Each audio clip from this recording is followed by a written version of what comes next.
Bismillahirrahmanirrahim. Assalamualaikum warahmatullahi wabarakatuh.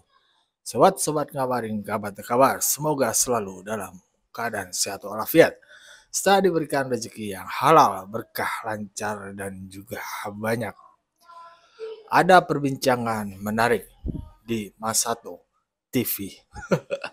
Ya, perbincangannya tentang kepakaran Roy Suryo yang dipertanyakan oleh kawannya, alumni UGM dan juga alumni Fufufafa. Ya, bagaimana perbincangannya? Mari kita simak saja bersama videonya. Let's go. Adanya dari narasumber. Nah, ini Bung Frit kemarin meragukan soal kepakaran Pak Roy Suryo dalam hal ini kepakaran telematikanya. Apa yang diragukan?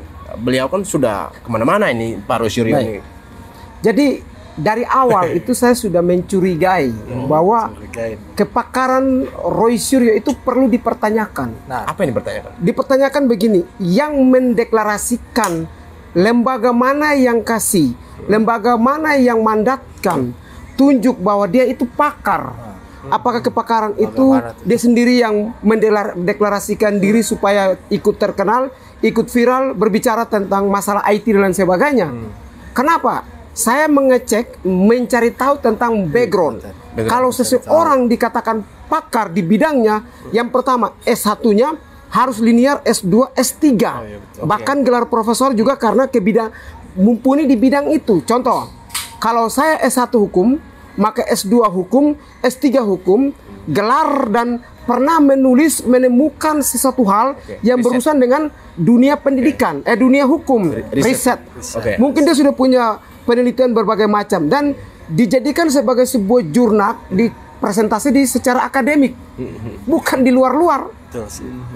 Begitu. Nah, soal linearitas pendidikannya Pak Roy Suryo ini, apa yang Bro mau katakan melihat linearitas itu? Jadi tadi kan dijelaskan soal S1, S2, S3 kan harus linear ya. Di UGM kan kalian sama-sama alumni UGM ini. Saya juga alumni UGM. S1-nya kan komunikasi. Ya. Terus yang kedua S2-nya ke kesehatan. Kesehatan masyarakat. S3-nya di UNJ. Ya. Nah, di manajemen ya, doktor manajemen. Tapi ketika Bro melihat bahwa linearitas ini kan dengan kepakarannya ya, tidak tahu dari mana atau ternyata yang didapatkan bahwa self proclaim expert atau memproklamirkan dirinya sebagai pakar telematika. Tapi ada kasus-kasus besar yang beliau sudah angkat, yang kasus yang konteks bahwa high profile, kasus-kasus yang punya interestnya besar itu di tahun-tahun 99, mengangkat soal spektrum analyzer B.J. Habibie dan sebagainya. Itu artinya pengakuan publik terhadap beliau itu ada gitu loh.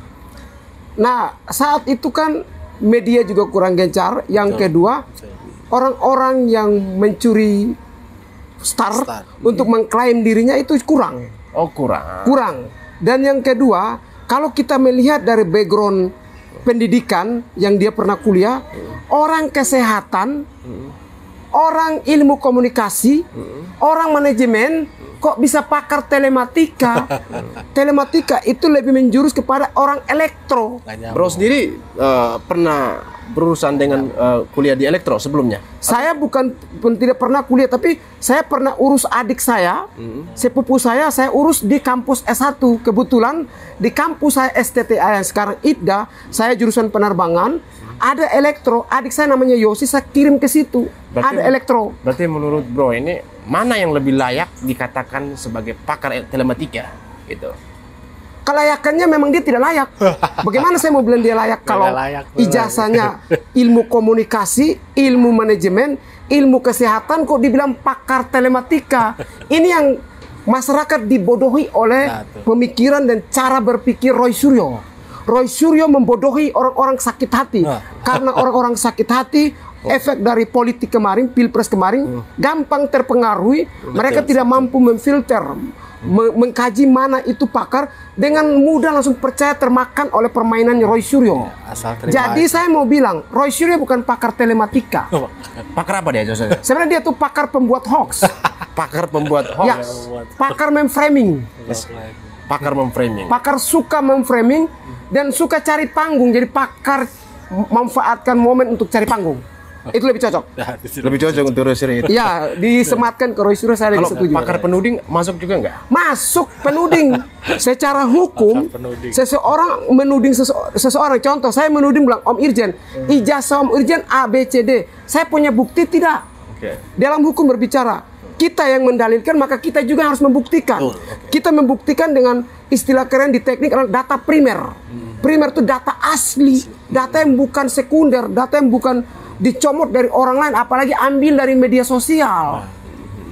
Begitu. Yang berikut, saya harus bilang sama netizen semuanya, kami di UGM waktu pengambilan ijazah dari pihak manajemen UGM mengatakan bahwa ijazah kalian asli itu cuma satu.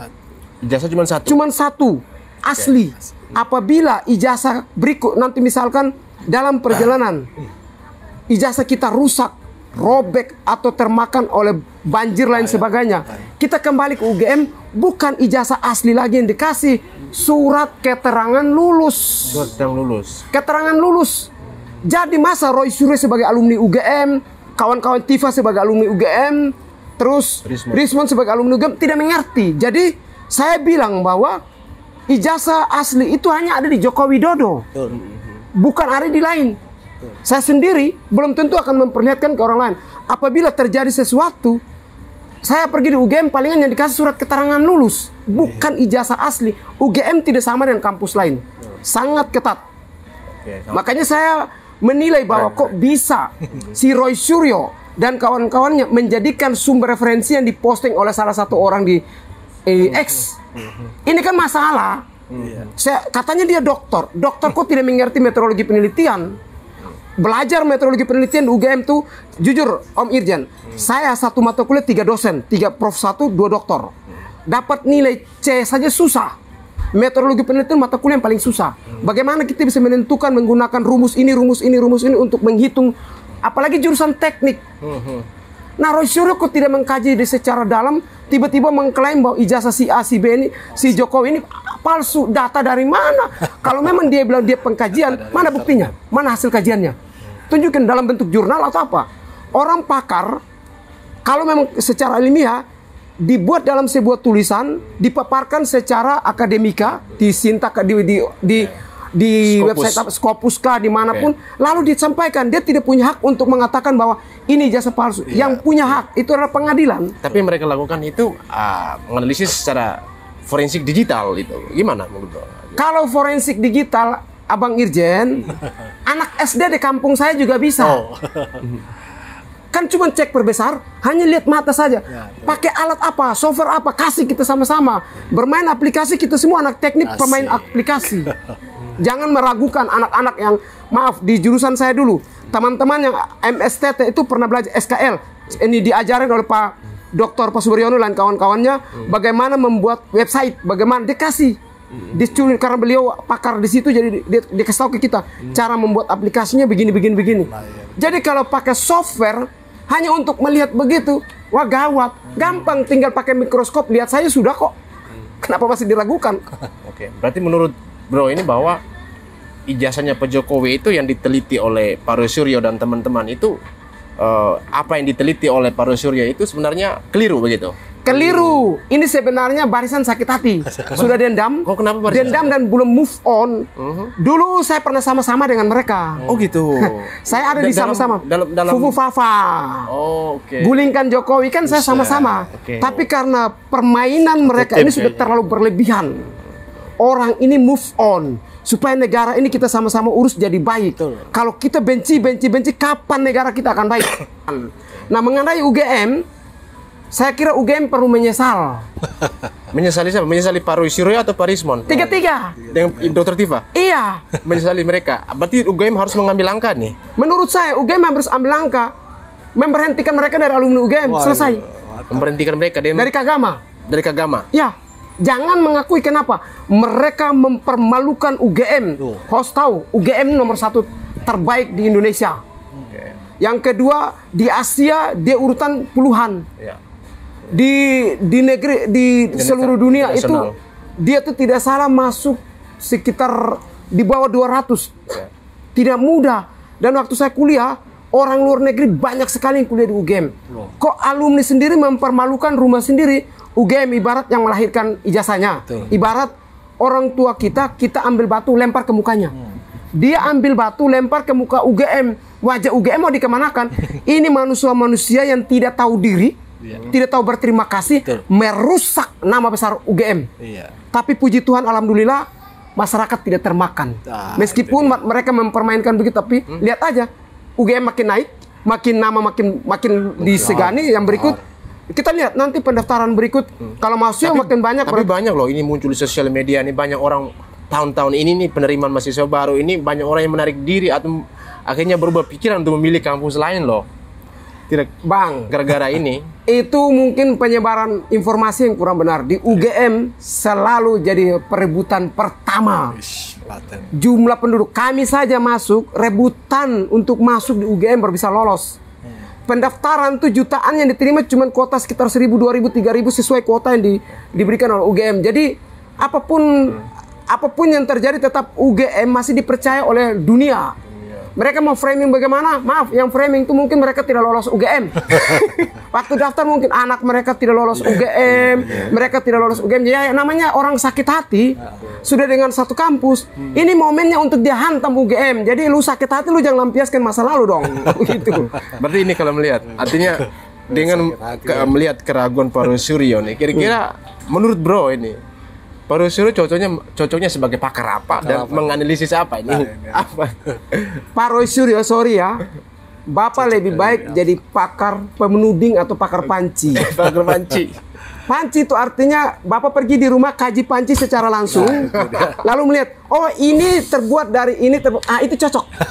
Ya, daripada Bapak bilang pakar telematika, itu kelasnya sudah berbeda. Serahkanlah kepada orang yang punya S1, S2, S3 ada di situ, linear.